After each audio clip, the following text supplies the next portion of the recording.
आपका स्वागत है मेरे YouTube चैनल पर। और देखते हैं मैथ्स में अध्याय 2 का प्रश्नावली 3। ठीक है। और ये जो क्वेश्चन दिया हुआ है ये कंपटीशन एग्जाम में भी आया हुआ है ना, बहुत बार।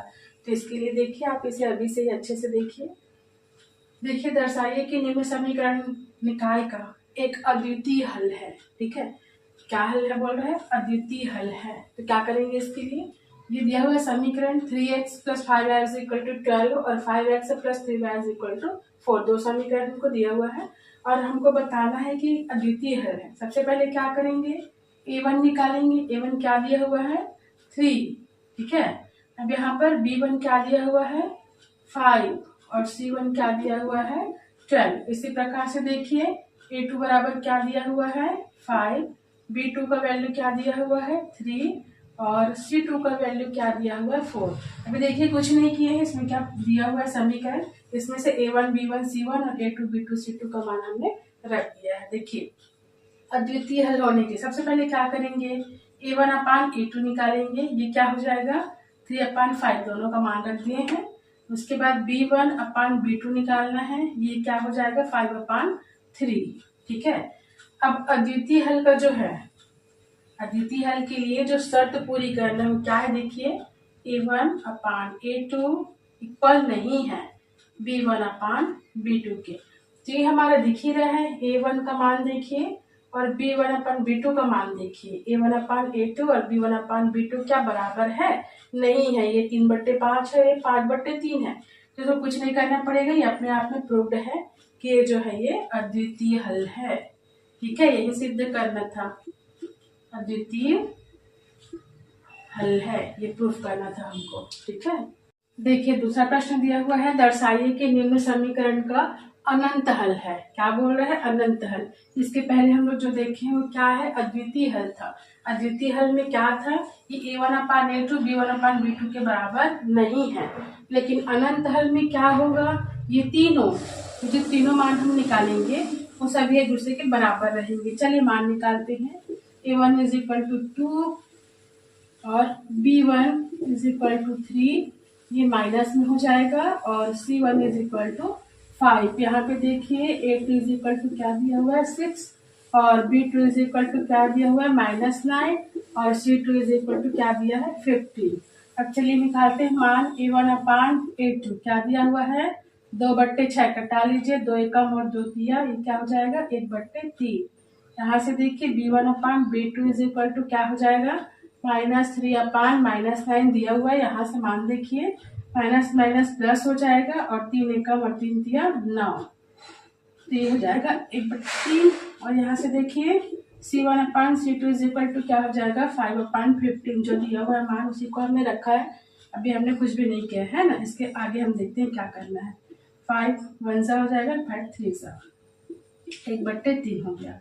अब देखिए यहाँ से a1/a2 = b1/b2 = c1/c2 क्या है? तीनों का मान क्या आया है? 1/3। ठीक है, ये तीनों का मान एक जैसा आया है, मतलब कि ये तीनों जो क्या है आपस में बराबर है। तो ये प्रूफ हो गया कि अनंत हल है। अगर a1/a2 b1/b2 के बराबर नहीं है तो अद्वितीय हल, और अगर a1/a2 b1/b2 और c1/c2 तीनों बराबर हैं तो क्या हो जाएगा? समीकरण निकाय के अनंत हल है। इसी को आपको ध्यान में रखना है। अब देखिए प्रश्न नंबर 3, के किस मान के लिए निम्न समीकरण निकायों का कोई हल ना हो बोल रहे हैं, कोई भी हल ना हो। इसके पहले क्या देखे थे? अनंत हल देखे थे, उसके पहले अद्वितीय हल देखे थे। अब ये तीसरा कंडीशन बता रहा है कि कोई भी हल ना हो, है ना। इसके लिए क्या करेंगे? देखिए सेम प्रोसेस है। ये देखिए a1 का मान निकालेंगे, 8 दिया हुआ है। b1 का मान क्या दिया हुआ है? 5 दिया हुआ है। और c1 का मान क्या दिया है? 9। इसी प्रकार से a2 का मान नेक्स्ट समीकरण में क्या दिया हुआ है? k। b2 का मान क्या दिया हुआ है? 10 और c2 का मान क्या दिया हुआ है? 15। इसमें से समीकरण से क्या निकालेंगे? तीनों का मान निकालेंगे। इसके बाद देखिए कोई भी हल ना हो, इसके लिए कौन सा कंडीशन है? a1/a2 बराबर होना चाहिए b1/b2 के, लेकिन ये बराबर नहीं होना चाहिए किसके? c1/c2 के। चलिए सबका मान रखते हैं। ये हो गया a1 का मान, यहाँ से रखिए ये हो गया अपान के, B1 B2 का मान रखिए 5/10 बराबर नहीं है C1/C2 किसके 9/15। ये हो गया मान। अब यहाँ से देखिए कोई भी हल ना हो और इसमें हमको के का भी मान निकालना है तो ये वाला छूट जाएगा, ठीक है। यहाँ से इसको लेकर के हम मान निकालेंगे। देखिए तिरक गुणा कर लीजिए, 10 गुणित 8 हो गया बराबर 5 गुणित के हो जाएगा। यहाँ से देखिए 10 गुणित 8 बट्टे 5 बराबर के, ठीक है। पक्षांतर कर ली, 5 एक कम 5 दूनी और ये हो गया 8 दूनी 16, 16 बराबर के या के बराबर 16। ये हमारा आंसर है, ठीक है। ये किसके लिए है, कोई भी हल ना हो के लिए है। देखते हैं नेक्स्ट क्वेश्चन। देखिए क्वेश्चन नंबर 14 बोल रहा है निम्न समीकरण निकायों के एक अद्वितीय हल के लिए के का मान ज्ञात कीजिए। अद्वितीय हल भी बोल रहा है और के का मान भी चाहिए, है ना। दोनों कैसे निकालेंगे, देखिए यहाँ पर से कोई भी हल ना हो बोला था और के का मान भी हम निकाले है ना। k=16 उसी प्रकार से क्या करेंगे, यहाँ पर भी अद्वितीय हल का फार्मूला लेंगे और उस फार्मूले से क्या करेंगे, के मान को निकालेंगे। कैसे करेंगे देखिए, पहले सबसे पहले मान लिखिए a1 का मान, ठीक है, b1 का मान और c1 का मान 5 दिया हुआ है। ये a2 का मान क्या दिया हुआ है 3 और b2 का मान क्या दिया हुआ है कुछ नहीं तो 1 और c2 का मान क्या दिया हुआ है 1। यहाँ से देखिए a1/a2 बराबर नहीं है b1/b2।